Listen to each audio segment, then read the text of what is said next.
الحمد لله نحمده ونستعينه ونستغفره ونؤمن به ونتوكل عليه ونعوذ بالله من شرور أنفسنا ومن سيئات أعمالنا من يهده الله فلا مضل له ومن يضلل فلا هادي له ونشهد أن لا إله إلا الله وحده لا شريك له ونشهد أن سيدنا ومولانا محمدا عبده ورسوله أما بعد فقد قال الله تعالى في كلامه المجيد أعوذ بالله من الشيطان الرجيم بسم الله الرحمن الرحيم يا أيها الذين آمنوا قوا أنفسكم وأهليكم نارا وقال تعالى كنتم خير أمة أخرجت للناس تأمرون بالمعروف وتنهون عن المنكر وتؤمنون بالله وقال تعالى لقد كان لكم في رسول الله أسوة حسنة صدق الله العظيم وقال نبينا محمد صلى الله عليه وسلم إنما بعثت معلما وقال النبي صلى الله عليه وسلم إنما بعثت لأتمم مكارم الأخلاق أو كما قال عليه الصلاة والسلام وقال نبينا محمد صلى الله عليه وسلم كلكم راع وكلكم مسؤول عن رعيته أو كما قال نبينا محمد صلى الله عليه وسلم. محترم اور معزز علماء کرام اور اس جلسگاہ میں تشریف فرما معزز سامعین اور ہماری مائیں اور بہنیں جن تک ہماری آواز پہنچ رہی ہے، اللہ تبارک و تعالیٰ کا بڑا شکر ہے، بڑا احسان ہے کہ بڑے مشکل حالات کے بعد اللہ تبارک و تعالیٰ نے یہ موقع دیا کہ ہم اور آپ اس جگہ مل کر کے اکٹھا ہو کر کے بیٹھ رہے ہیں۔ وہ حالات بھی اللہ ہی کی طرف سے تھے، جب دوریاں تھی ایک دوسرے کے قریب نہیں بیٹھ سکتے تھے، اور یہ حالات بھی اللہ ہی کی طرف سے ہے۔ جو بھی ہوتا ہے اللہ کی طرف سے ہوتا ہے، اور ہر چیز میں اللہ کی طرف سے خیر ہی ہوتی ہے۔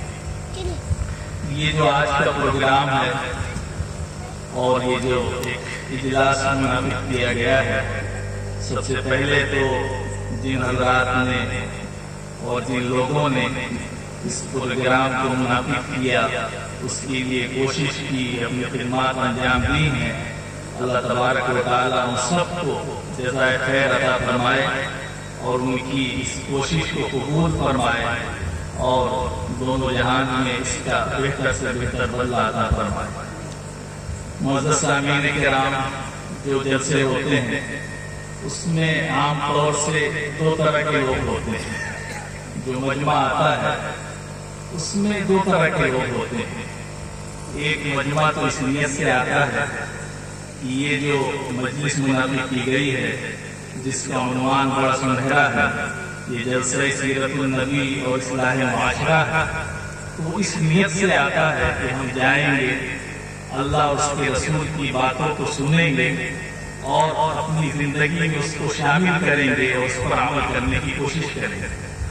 اور مجمع میں ایک تعداد وہ ہوتی ہے جو صرف اس لیے چلی آتی ہے کہ جلسہ ہو رہا ہے، جلسے میں جائیں گے، شریک ہوں گے، مزہ آئے گا اور واہ واہ کرتے چلے آئیں گے۔ امام بخاری رحمۃ اللہ علیہ انہوں نے جو کتاب لکھی ہے صحیح بخاری، وہ حدیث کی سب سے بہترین کتاب مانی جاتی ہے۔ یعنی اللہ کا کلام قرآن پاک کے بعد اگر کسی کتاب کا درجہ ہے تو وہ صحیح بخاری ہے، امام بخاری رحمۃ اللہ علیہ۔ انہوں نے اپنی کتاب کی جو شروعات کی ہے، سب سے پہلی جو حدیث انہوں نے لکھی، وہ حدیث لکھی ہے انما الاعمال بالنیات۔ فرمایا کہ اعمال کا دار و مدار نیتوں پر ہے۔ تو ہم بھی یہاں آئے ہیں، ہو سکتا ہے کہ بعض لوگوں نے بڑی اچھی نیت کی ہے، بعض ایسے ہوں جنہوں نے کچھ نیت ہی نہ کی، تو حضرت مولانا علی ندوی رحمۃ اللہ علیہ نے بات تحریر فرمائی ہے کہ ہمارے زمانے میں جو لوگ ہیں ان کے اندر بدنیتی تو نہیں ہے، یعنی جو بھی یہاں آئے ہوں گے ان کی کوئی نیت خراب تو نہیں ہوگی، لیکن بے نیتی کی بیماری عام، کوئی نیت ہی نہیں، چل دیے آگے بیٹھ گئے چلے۔ تو سب سے بنیادی چیز یہ ہے کہ اعمال کا دار و مدار نیت پر ہے۔ اگر ہماری نیت صحیح ہوگی، ہمارا جذبہ صحیح ہوگا تو آگے کا سارا معاملہ صحیح ہوگا۔ کہ آپ نماز پڑھنے جا رہے ہیں، آپ نے نیت ہی نہیں کی تو آپ پوری اخلاص سے نماز پڑھیے، لیکن وہ نماز قبول نہیں، اس لیے کہ نیت ہی نہیں۔ آپ حج کرنے جا رہے ہیں، نیت ہی نہیں، آپ مال خرچ تو کر رہے ہیں لیکن زکات کی نیت نہیں کی آپ نے، تو وہ اللہ کے ہاں قابل قبول نہیں ہوگا۔ اور ایسے بھی جو اعمال ہیں جو بغیر نیت کے درست ہو جاتے ہیں، جیسے ہمارے احناف کے ہاں وضو بغیر نیت کے درست ہو جاتا ہے، لیکن وہاں بھی یہ لکھا کہ اگر بغیر نیت کے وضو کریں گے تو ثواب نہیں ملے گا۔ تو ثواب کا دار و مدار تو نیت پر ہے ہی۔ ہر کام، چھوٹا کام ہو، بڑا کام ہو، اہم کام ہو، غیر اہم کام ہو، تو سب سے پہلے جتنا بھی مجمع آیا ہے یہ نیت کرے کہ ہم اس اللہ اور اس کے رسول کو راضی کرنے کے لیے اور صحیح نیت کے ساتھ اس پروگرام میں شرکت کرتے ہیں۔ اور نیت کوئی بھاری چیز نہیں ہوتی ہے، نیت تو دل کے ارادے کا نام ہے۔ آپ نے دل کا ارادہ کیا اور نیت ہو گئی۔ نیت کی ہمارے یہاں بڑی مشکل عمل ہے۔ ہم جب نماز پڑھنے جاتے ہیں تو جا کر کے بہت سے لوگ ہمارے ہیں بیچارے، وہ بہت دیر تک کھڑے رہتے ہیں، وہ نیت کرتے ہیں کہ نیت کرتا ہوں میں 2 رکعت نماز فجر کی واسطے اللہ تعالیٰ کے، وہ میرا طرف کعبہ شریف کے پیچھے امام کی چوڑی نیت کرتی ہے 1 رکعت کی۔ یہ تو نیت ایک رسمی نیت ہے، اصل تو نیت کہتے ہیں دل کے ارادے۔ آپ مسجد میں داخل ہوئے، آپ کا ارادہ تھا گھر کی نماز پڑھنے کا، آپ نے نیت مانی، آپ کی نماز بالکل صحیح ہو جائے گی۔ زبان سے کہنا تو ایک بس استحضار ہے یا دہانی ہے، باقی کسی عالم کے نزدیک زبان سے نیت نہ کرے تو کوئی آپ کے عمل میں فرق نہیں آئے گا۔ دل کا ارادہ صحیح ہو جائے، دل کا رخ صحیح ہو جائے، تو سب سے پہلے تو ہم اپنے دل کے رخ کو صحیح کریں کہ ہم صرف اور صرف اس مجلس میں اور اس جلسہ گاہ میں اللہ اور اس کے رسول کو راضی کرنے کے لیے آئے۔ حضرت حسن بصری رحمۃ اللہ علیہ نے بہت پہلے کہا تھا، انہوں نے لکھا تھا کہ انما دین واحد نعقۃ علی لسان، فرمایا کہ تم میں سے ہر ایک کا دین جو ہے وہ زبان کا چٹخارا، یعنی مزہ لیتا ہے انسان دین میں۔ بڑی اچھی تقریر، واہ واہ، بڑی اچھی بات، واہ واہ، اندر کچھ بھی نہیں، بس زبان سے مزہ آ رہا ہے۔ کتنی اچھی تقریر ہوئی، کتنی اچھی بات ہوئی، صبح جا کے سو گئے، صبح سب ختم، کچھ بھی نہیں ہوا، زبان کا چٹخارا، مزہ آ گیا۔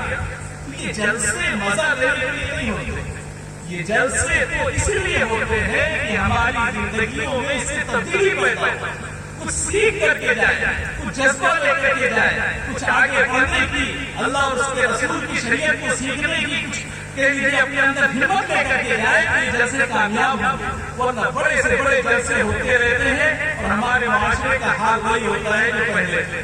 یہ اصلاح معاشرہ کا اجلاس ہے، بڑا مبارک اجلاس ہے، وقت بہت زیادہ ہو گیا ہے، لیکن جو بھی آپ کے اندر جیسی طلب ہوگی اللہ جو باتیں نکلوا لے گا وہ آپ کے سامنے پیش کر دی جائیں گے۔ ورنہ ہم مقرر ہیں، زیادہ تقریر سے ہمیں دلچسپی ہے، لیکن بہرحال ہمارے بڑوں کا حکم تھا، اور یہ آپ کا گاؤں ماشاءاللہ یہاں علماء اور حفاظ کی ایک پوری کے جماعت موجود ہے، بڑا بہتر مبارک گاؤں ہے، اور ایسی جگہوں پر آنا بڑی خوش نصیبی ہے۔ اللہ نے بڑا نوازا ہے آپ کے گاؤں کو، لیکن بس یہ ہے کہ جو نوازا ہے اس کی قدر کریں۔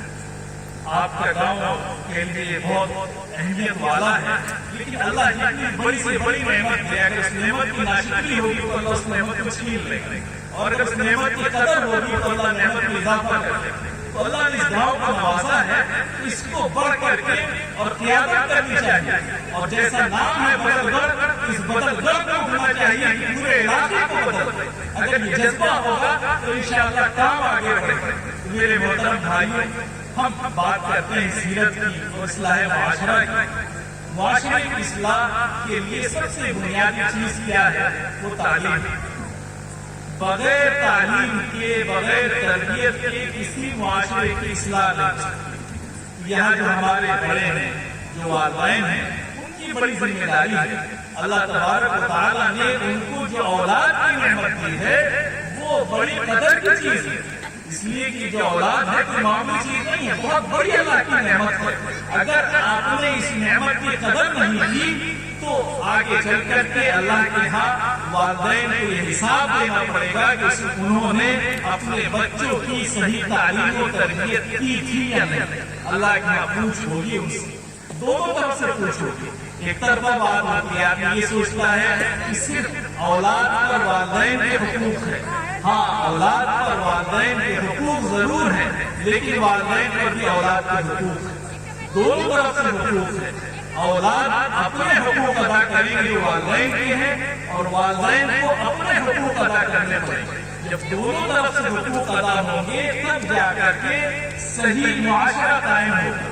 ہمارے یہاں کیا ہے، باپ بھی چاہتا ہے کہ اولاد جو ہے پورے حقوق ادا کرے، وہ اپنا حق ادا نہیں کرنا چاہتا ہے، اور اولاد ہی سوچتی ہے کہ ہمارا باپ ہی حق ادا نہیں کر رہا ہے تو ہم کیا کر رہے ہیں۔ تو دونوں طرف سے افراط و تفریط ہے، جو کمیاں ہیں، اس کے نتیجے میں ہمارے معاشرے میں اتنا بگاڑ ہے کہ اولاد جو ہے باپ کی بات ماننے کو تیار نہیں۔ اس کی وجہ یہ ہے کہ ہم نے بچپن میں اس کی صحیح تعلیم کا انتظام کیا، صحیح تربیت کا انتظام کیا، بہت زیادہ کیا۔ یہ مادیت کا دور ہے، کسی انگلش میڈیم اسکول میں لے جا کے آتا ہے، بس اس سے زیادہ کیا، وہ سمجھتا ہے کہ بہت بڑا کام کرتا ہے، حالانکہ ابھی تو اس کی بسم اللہ نہیں ہوئی، اس نے الف با بھی نہیں سیکھا، اللہ اس کے رسول کو پہچانا ہی نہیں، چلا گیا انگلش میڈیم اسکول میں۔ وہاں کیا ملے؟ وہاں تو بلی شروع کیا، اس کے پر بلی کتے سے اس کی شروعات ہو رہی، اللہ اس کے رسول کے نام سے اس کی شروعات نہیں ہو رہی، بنیادی غلط ہو گئی۔ ارے پہلے تو جو بچہ پیدا ہوا اللہ نے نظام کیا، اس کے کان میں اذان دی گئی، اقامت کہی گئی، سب سے پہلے اس کے کان میں اللہ کی آواز گئی، اللہ کے رسول کا نام گیا، تو اس سلسلے کو آگے بڑھائیے۔ سب سے پہلے اس کی رسم بسم اللہ ہونی چاہیے، اس کی بسم اللہ ہو، وہ دینی تعلیم سیکھے، پھر کہیں بھی اسکول میں جائے، لیکن کہیں بھی جائے تو مسلمان بن کر کے جائے، اس کو کلمہ یاد ہو، اس کو نبی کا نام معلوم ہو، اس کو قرآن کی تعلیم آتی ہو، ڈاکٹر بنے، انجینئر بنے، بڑے سے بڑا سائنسداں بنے۔ اسلام تعلیم سے نہیں روکتا ہے، لیکن مسلمان ہو کر کے ساری تعلیم حاصل کرے تو اس کا فائدہ حاصل ہوگا۔ ہمارے معاشرے میں کیا ہے، آپ پورے معاشرے میں دیکھ لیں کہ آپ کو اردو میں اور عربی میں لوگ قرآن پڑھنے والے نہیں ملیں گے، اردو نہیں آتی بیچاروں کو، عربی نہیں آتی، انگلش کے بڑے ماہر ہیں۔ اب وہ جب معاشرے میں جاتے ہیں تو وہ کیا کریں، ان سے کیا اصلاح ہو، آپ کیا امید رکھتے ہیں؟ وہ جس شعبے میں جائیں گے تو وہاں اسلام کو وہ مٹائیں گے، کچھ نہیں کریں گے۔ بڑے بڑے پوسٹ پر پہنچ گئے، کوئی ایم پی بن گیا، کوئی ایم ایل اے بن گیا، کوئی ڈاکٹر بن گیا، لیکن دین کی تعلیم اس کے پاس زیرو ہے۔ جب وہ دین کی باتیں سنتا ہے اس کو بڑا غصہ آتا ہے، کہتے ہیں یہ مودی لوگ پتہ نہیں کس زمانے کی باتیں کرتے ہیں، اس کو سمجھ میں نہیں آتا، اس لیے کہ اس کی بنیادی صحیح نہیں۔ تو ہمیں سب سے پہلی چیز جو کرنی ہے اصلاح معاشرہ میں، وہ اپنے بچوں کی صحیح تعلیم اور تربیت کا انتظام کرنا ہے۔ یہ ہر باپ کی ذمہ داری ہے، ہر گھر کے سرپرست کی ذمہ داری ہے۔ ہم اپنے بچوں کو بھی تعلیم دیں اور اپنی بچیوں کو بھی تعلیم دیں۔ بچیوں کی تعلیم تو بڑی اہم ہوتی ہے، اس لیے کہ جو عورت ہوتی ہے وہی بچے کا سب سے پہلا مدرسہ اور گود ہوتا ہے۔ اگر وہاں سے صحیح تعلیم چلی، صحیح تربیت چلی تو آگے چل کے وہ بچہ کبھی ناکام نہیں ہوگا۔ توفنی مسلمہ، اس کی موت جو آئے گی اسلام پر ہی ہے۔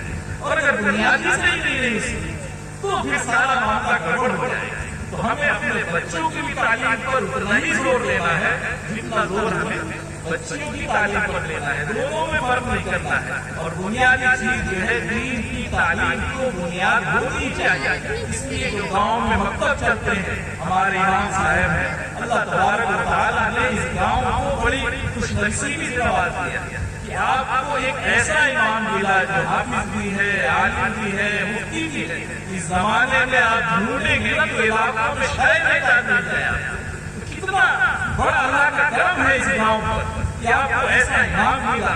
لیکن امام صاحب سے ہماری بات ہو رہی تھی، وہ یہی کہہ رہے تھے کہ گھر کی مرغی دال برابر، جب وہ رہتا ہے تو اس سے فائدہ اٹھانے کی کوشش نہیں کرتا، جو چیز بیچ میں ہے ہمارے درمیان ہے اس کی قدر نہیں ہوتی۔ ایک اتنا بڑا آدمی موجود ہے کہ گاؤں والے چاہیں تو اس سے مسئلے سیکھ سکتے ہیں، گاؤں والے چاہیں تو اس سے تعلیم حاصل کر سکتے ہیں اور آگے بڑھ سکتے ہیں، لیکن کوشش نہیں کرتے ہیں۔ ہاں باہر سے دور سے بلائیں گے تو بڑی اہمیت سے سنیں گے، ارے بھائی جو چیز آپ کے پاس موجود ہے اس سے تو فائدہ اٹھائیں، دور والا تو آج ہے کہ چلا جائے گا، سال میں آپ نے ایک جلسہ کر لیا، 2 سال میں کر لیا، اس سے کیا ہوگا؟ اللہ تعالیٰ قرآن میں فرماتا ہے کہ وزق کی تذکیر کیجیے، بار بار جب دین کی بات ہمارے سامنے آئی گئی تب جا کر کے ہمارے دلوں پر اثر ہوگا۔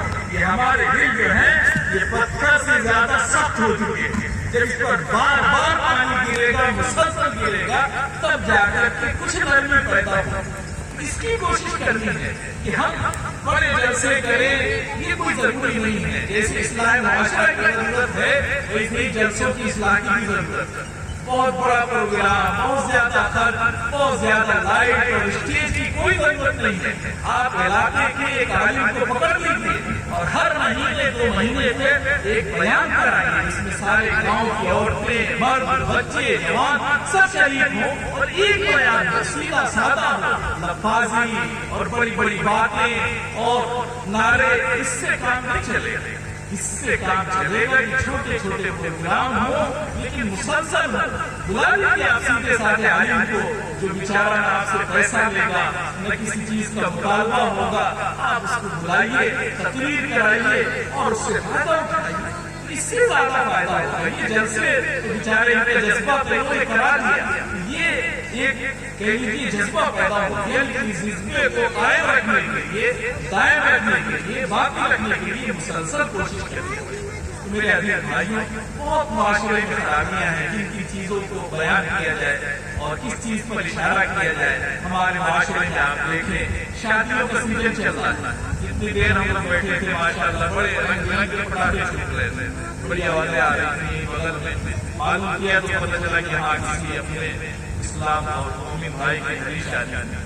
تو ہمارے کتنی خرابیاں ہیں معاشرے میں، آپ دیکھیں یہ جو شادی بیاہ ہے یہ کوئی کھیل تماشا نہیں۔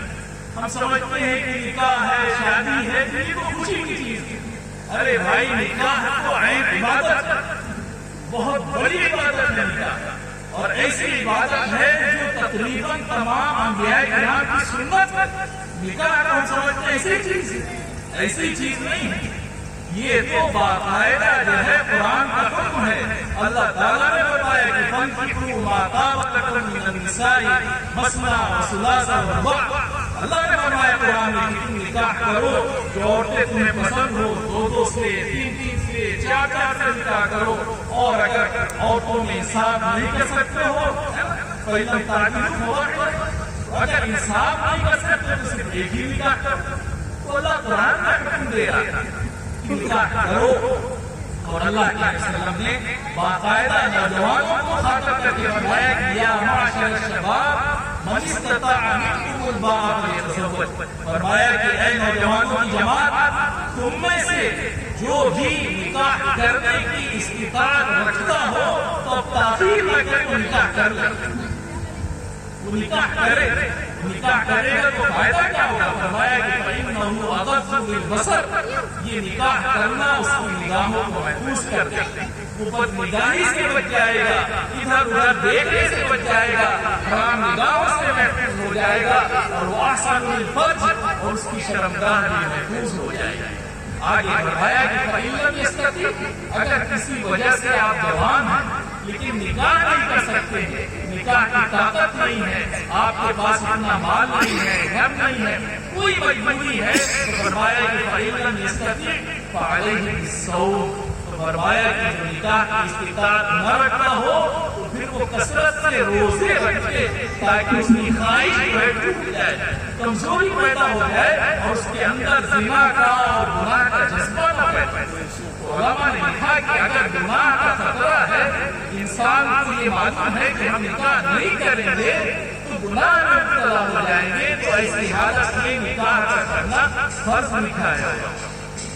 میرے عزیز بھائیوں، ہمارے معاشرے میں بڑی کمی ہے، آج ہم نکاح کی تاخیر کرتے رہتے ہیں، بچے جوان ہو گئے، اب انتظار کر رہے ہیں کہ ان کی نوکری لگ جائے، اچھا کمانے لگے، بھائی جب اچھا کمائیں گے تبھی نکاح کریں گے۔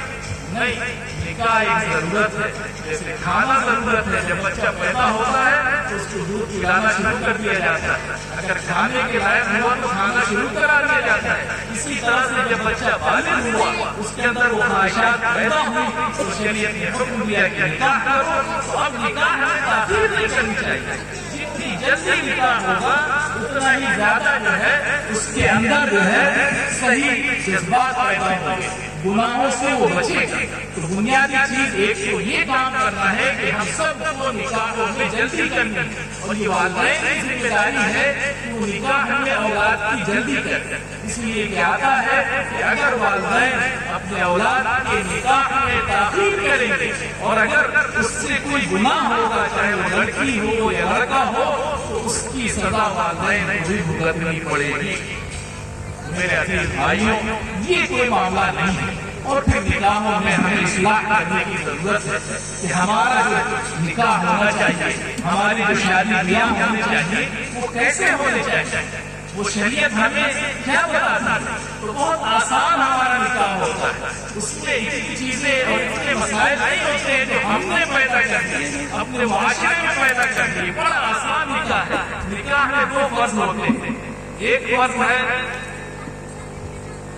عورت اور مرد کا، یعنی لڑکی اور لڑکے کا حجاب و قبول، یہ فرض ہوتا ہے، اور دوسرا فرض ہوتا ہے دو گواہوں کا ہونا، دو گواہ ہوں، مسلم عاقل بالغ مرد، اور یہ دو ہوں گے فرض ادا ہو جائے گا۔ تیسری چیز ہے واجب مہر۔ مہر کا بھی بڑا مسئلہ ہے ہمارے معاشرے میں، اس میں بھی بڑی کوتاہی ہے۔ ایک تو مہر کا مسئلہ ہی نہیں معلوم ہے لوگوں کو سرے سے، اس لیے وہ مہر کو بالکل کچھ نہیں سمجھتے، وہ سمجھتے ہیں کہ قسم ہے، چلو بھائی لڑکی لڑکے والوں نے بات کی کتنا مہر طے کر دیا، حالانکہ مہر واجب ہے۔ مہر طے کریں گے لڑکے کی حیثیت کے مطابق، یہ دیکھا جائے گا کہ لڑکا کس حیثیت کا ہے۔ اگر وہ اس حیثیت کا ہے کہ 10,000 میں نکاح ہو جائے تو 10,000 مہر مان، اگر وہ 50,000 کے لائق ہے تو 50,000 مان، 1,00,000 کے لائق ہے 1,00,000 مان۔ کوئی شریعت روکتی نہیں ہے، بس شریعت یہ تو کم کی خیر لگائی ہے کہ 10 درہم سے کم نہ ہو، اس سے زیادہ جتنی حیثیت ہے مان سکتے ہیں۔ تو ہمارے یہاں بڑی بات تکلیف ہے، کسی نے سوچا کہ 786 روپے، کہاں سے لائے گا 786 روپے، یہ کون سا مہر ہے؟ یہ کوئی مہر نہیں، مہر کا لڑکے کی حیثیت کے مطابق ہونا چاہیے۔ اور مہر کا مطلب یہ ہے کہ جو مہر باندھا جائے گا وہ لڑکے کو ضرور ادا کرنا ہے۔ یہ بھی نہیں سمجھتا ہے معاشرے کا ہر آدمی سمجھتا ہے کہ مہر باندھ دیا نکاح ہو گیا، اب نہ لڑکی کو پتا نہ لڑکے کو پتا، نہ گھر کے ابا اور اما کو پتا، نکاح ہو گیا، میاں بیوی ساتھ رہ رہے ہیں، نہ اس نے کبھی اپنا مہر ادا کرنے کی کوشش کی نہ اس نے مانی۔ یہ آپ سمجھ لیں مسئلہ بالکل صاف ہے، یہ وہ لڑکے پر واجب ہے، ضروری ہے، جب تک وہ لڑکی خود سے معاف نہ کر دے آپ کو مہر دینا ہی پڑے گا، وہ آپ کی ذمہ قرض ہے، مرتے دم تک قرض رہے گا۔ اگر آپ مہر لے کر کے مر گئے تو ایسا کیا ختم ہو، جیسے دنیا کے دوسرے قرض ہوتے ہیں ویسے ہی شادی بیاہ میں یہ مہر بھی آپ کی ذمہ قرض ہے، آپ اس کو سمجھ لیں۔ تو مہر باندھے تو یہ سوچ کے باندھے ہمارے نوجوان کہ ہم اتنا ہی باندھیں گے جتنا ہم دے سکتے ہیں۔ اب اس میں دو مہر ہوتے ہیں، ایک معجل ہوتا ہے، ایک معجل ہوتا ہے، یعنی ایک نقد ہوتا ہے۔ اگر آپ نقد دے سکتے ہو تو معجل میں بنوا لیں، ادھار دینا ہو تو معجل کروا لیں کہ ہمارا جو ہے مہر معجل کر دیجیے، ہم کچھ مہینوں بعد ادا کر دیں گے، لیکن ادا کرنا ہے۔ یہ سوچ لے پورا معاشرہ اور پورا سماج کہ ہمیں مہر ادا کرنا ہے۔ تو ایک تو واجب ہو گیا، اس کے علاوہ جو ہے نکاح میں خطبہ جو ہے سنت، خطبہ پڑھا جائے گا، اس لیے کہ نکاح جو عبادت ہے، اور جب عبادت ہے تو اس موقع پر خطبہ بھی پڑھا جاتا ہے، اللہ اور اس کے رسول کی تعریف کی جاتی ہے، اس کا نام لیا جاتا ہے، اسی لیے نکاح عبادت ہے، عبادت نہ ہوتا تو کوئی مسئلہ نہیں۔ اسی طرح سے جو ہے اور جو سنت ہے وہ یہ ہے مستحب چھوہارے تسلیم کر دیے جائے، شیرینی تسلیم کر دی جائے، اور آخری جو سنت ہے چھٹا جو ہے نکاح کا معاملہ وہ ہے دعوت ولیمہ۔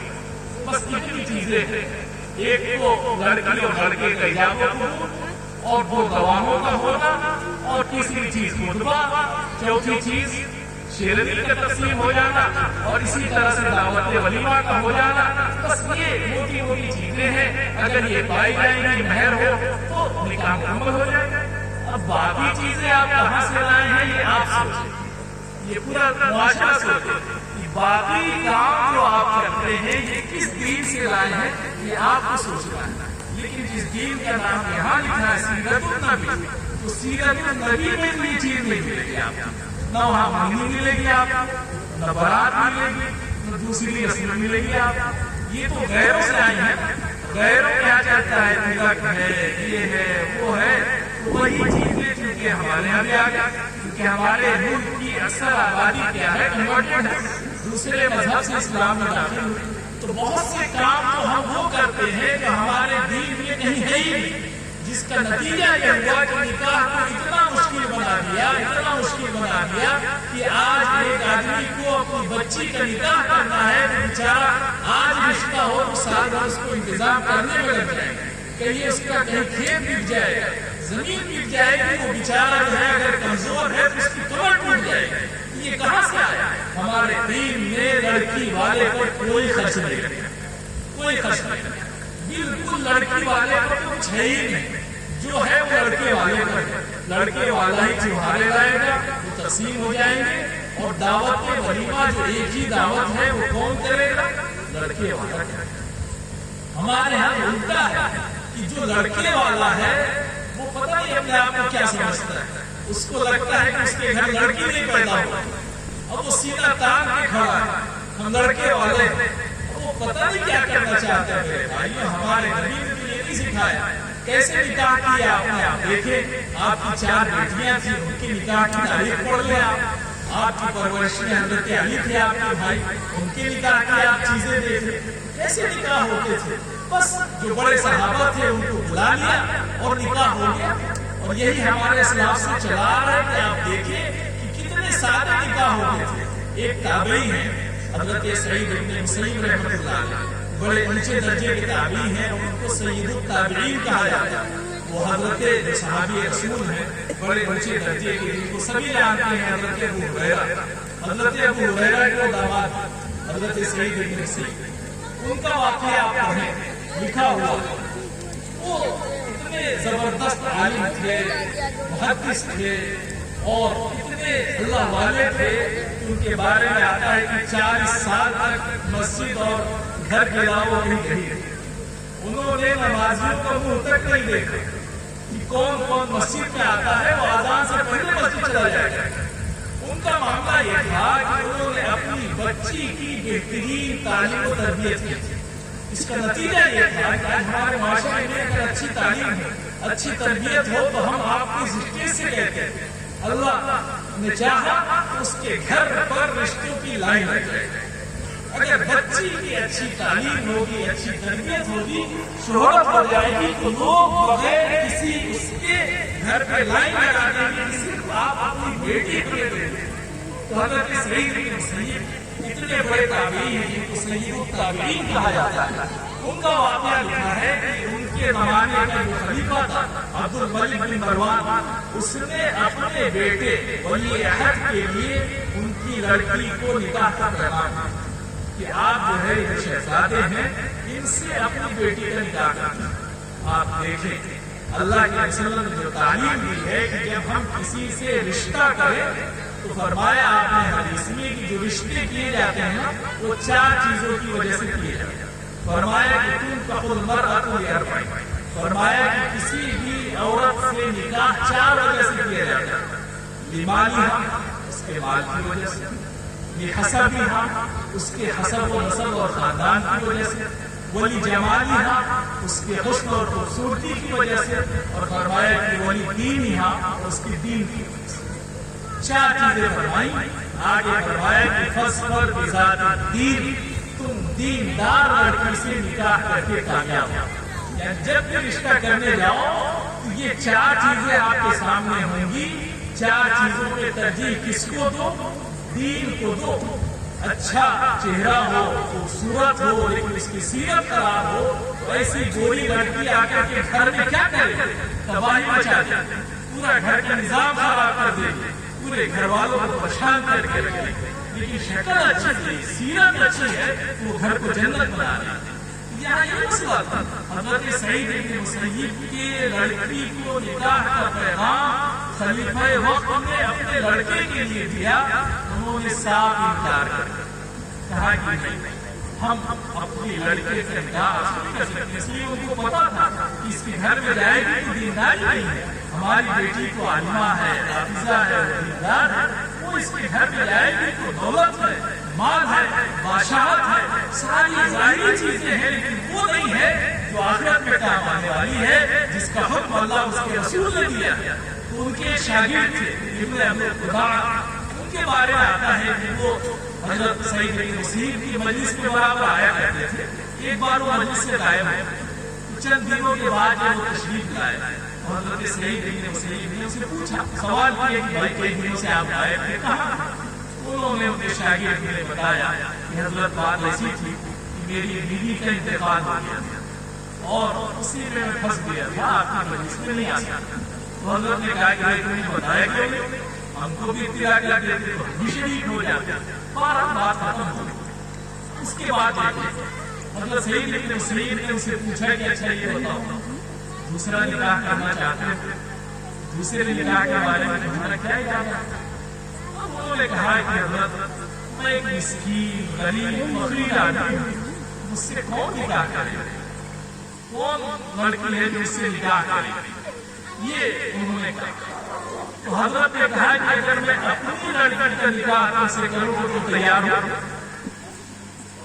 ظاہر سی بات ہے، ان کے استاد ہیں، اتنے بڑے اپنے زمانے کے مشہور جلیل القدر تابعی ہیں، کون انکار کر سکتا ہے؟ اور وہ یہ غریب آدمی، انہوں نے کہا کہ حضرت کیا مذاق کر رہے ہیں، تم بتاؤ تیار ہو؟ انہوں نے کہا بالکل تیار۔ تو اسی مجلس میں انہوں نے اپنی بیٹی کا نکاح سے پڑھا اور اس کے بعد جا کے اپنے بچے کو بتا دیا، فرمانبردار تھی، اس کی تعلیم ایسی تھی کہ باپ کے حکم کو ٹال نہیں سکتی تھی، اس نے بھی مان لیا۔ اور جب حجاب ہو گیا، نکاح ہو گیا اور نکاح ہوا اسی دن شام کو لے کر کے یہ ان کے گھر پر۔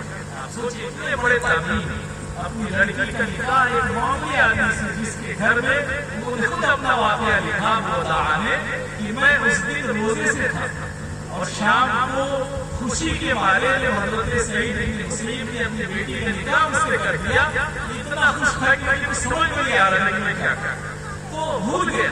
تو اذان کے بعد مغرب کے بعد وہ بیچارے روٹی تھی، زیتون کا تیل تھا، لے کر کے بیٹھی کی افطار کر، اتنے میں دروازے پر دستک ہوئی، پوچھا کون؟ کہا سعید۔ تو فرما رہے ہیں کہ بھائی جتنے بھی سعید تھے میں نے سب کے بارے میں سوچ لیا یہ کون سعید ہو سکتا ہے؟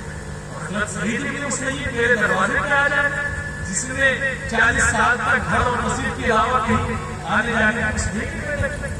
ان کے ذہن میں انہوں نے لکھا کہ سارے سعید میرے ذہن میں آ گئے لیکن ان کا نام نہیں آیا۔ دروازہ کھولا تو حضرت سعید بن مسیب کھڑے، چونکہ کہ حضرت آپ کو تشریف لائے، انہوں نے لکھا کہ میرے دل میں خیال آیا کہ لگتا ہے کہ نکاح کر دیا تھا، یہ کوئی ارادہ بدل گیا، اسی لیے آئے ہوں گے۔ کہا حضرت آپ کیوں آئے؟ مجھے بلا لیتے، میں آیا، میں آپ کا شاگرد ہوں، آپ ہی کو زحمت۔ حضرت سعید بن مسیب اپنی لڑکی کو اپنے پیچھے آڑ میں کھڑا کیے ہوئے، دکھائی نہیں دے رہی لڑکی، پیچھے کھڑا کیے ہوئے۔ جب انہوں نے سوال جواب ہوا تو کہا کہ دیکھو بھائی تمہارا نکاح ہو گیا ہے اور میں نے یہ مناسب نہیں سمجھا کہ جب تمہاری شادی ہو گئی ہے تو تنہا رات گزارو، اس لیے تمہاری بیوی کو لے کر کے آیا۔ انہوں نے پیچھے سے ہاتھ پکڑا، اپنی لڑکی کو گھر کے اندر ڈھکیل دیا۔ آپ دیکھیں یہ کیا معاملہ ہے، جس لڑکی کے نکاح کے لیے بادشاہ وقت پیغام دے رہا ہے اس کو ٹھکرا کر کے انہوں نے دین کو ترجیح دی.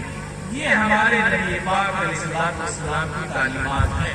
اگر ہمارے معاشرے میں یہ چیزیں آ جائیں تو کتنا آسان ہو جائے گا نکاح کرنا, رشتہ کرنا. نہ ہمارے گھر لڑکی پیدا ہوگی تو ہمیں تکلیف ہوگی, نہ لڑکا پیدا ہوگا تو زیادہ خوشی ہوگی. اس لیے کہ جب یہ چیزیں پیدا ہوتی ہیں تو لڑکی پیدا ہوتی تو ایک باپ بڑی تکلیف محسوس کرتا ہے. اس کو لگتا ہے کہ یہ تو بڑی ہمارے لیے مصیبت کھڑی ہوگی. لیکن ہمارا معاشرہ صحیح ہو جائے, ہمارا سماج صحیح ہو جائے, ہماری اصلاح ہو جائے, ہم تعلیمات نبوت پر آ جائیں, سیرت نبوت پر آ جائیں تو میرے بھائیوں یہ ساری چیزیں آسان ہو جائیں گی. میرے بھائیوں بہت کم ہے ہمارے مولانا فیاض صاحب تشریف بھی لا چکے ہیں اور انہیں کا بیان بھی ہونا ہے. ہم لوگ کو تمہید ہے, کچھ باتیں کہہ کے ہٹ جائیں گے, بس زیادہ بات نہیں کرنی ہے. اصل یہی آپ کو پیغام دینا تھا کہ ہمیں اپنے معاشرے کی اصلاح کرنی ہے. اور اصلاح کیسے ہوگی؟ جب معاشرے کا ہر فرد یہ طے کرے کہ ہمیں اپنے دین پر آنا. ہم جس طرح زبان سے کہتے ہیں کہ ہم اللہ کے اس کے رسول کے غلام ہیں, یہ غلامی صرف زبان سے کہنے کی چیز نہیں ہے بلکہ ہمیں اس اصل غلامی پر آنا ہے. اور اصل غلامی یہ ہے کہ لقد کان لکم فی رسول اللہ اسوۃ حسنہ, کہ ہم جب صحیح تعلیم پر آ جائیں گے, اللہ کے رسول کے صحیح پیغام پر آ جائیں گے تو سارا مسئلہ حل ہو جائے گا. تو ہم میں سے ہر فرد کو اپنے آپ کو دیکھنا ہے, ہمیں دوسروں کو نہیں دیکھنا. ہمارے سماج میں ایک کمی یہ بھی ہے کہ ہم دوسروں کو دیکھتے ہیں, دوسروں کو مت دیکھتے. ہر فرد یہ طے کرے کہ ہم خود اپنی ذات سے سیرت پر عمل کریں گے. جو ہمارا دین اور ہمارے رسول ہمیں تعلیم دیتے ہیں اسی نہج پر ہم اپنی شادی کریں گے, اپنی نکاح کے پیغامات دیں گے, اور جو اس سے ہٹے گا ہم اس سے ہٹ جائیں گے. اگر یہ چیزیں پیدا ہو جائیں گی تو بڑی آسانیاں ہو جائیں گی. میرے عزیز بھائیوں, یہی چند باتیں تھیں جن کو عرض کرنا تھا. یہ ایک شروعات ہے, آپ شروعات کر رہے ہیں. اللہ تعالیٰ ہمارے اس پروگرام کے منعقد کرنے والوں کو اور ان گاؤں والوں کو مزید توفیق دے, وہ برابر اس سلسلے کو چھوٹے پیمانے پر جاری رکھے تاکہ جو باتیں آ سکتی ہیں وہ برابر آتی رہیں. ایک مجلس میں, ایک جلسے میں ساری باتیں نہیں آ سکتی. اصلاح معاشرہ کا عنوان بہت بڑا ہے, بہت وسیع ہے. ہمارے معاشرے میں بہت سی برائیاں ہیں, بہت سی چیزیں ہیں جن کی طرف نشاندہی کی جا سکتی ہے, اور انشاءاللہ ہمارے حضرت مولانا تفصیل سے سیرت کی روشنی میں آپ کو باتیں بتائیں گے. ہمیں تو جو بھی مجمع بیٹھا ہے اس سے عہد لینا ہے. یہ جو بھی مجمع آیا ہے یہ اپنی ذات سے عہد لے. صحابہ والا عمل اور جذبہ پیدا ہو, سمعنا و اطعنا, ہم نے سنا اور مانا. یہ جذبہ صحابہ میں تھا تو ہر صحابی کھڑا ہوا اور اس نے انقلاب پیدا کر دیا. ایک دوسرے کو دیکھیں گے, ایک دوسرے کے بارے میں سوچیں گے تو کچھ نہیں ہوگا. پھر وہی ہوگا کہ زبان کا چٹکارا رہ جائے گا, ہم مزے لے کر کے چلے جائیں گے اور پھر وہی کام کریں گے. یہ مجمع یہ ہے کہ ہمیں اپنے معاشرے کی انشاءاللہ اصلاح کرنی ہے.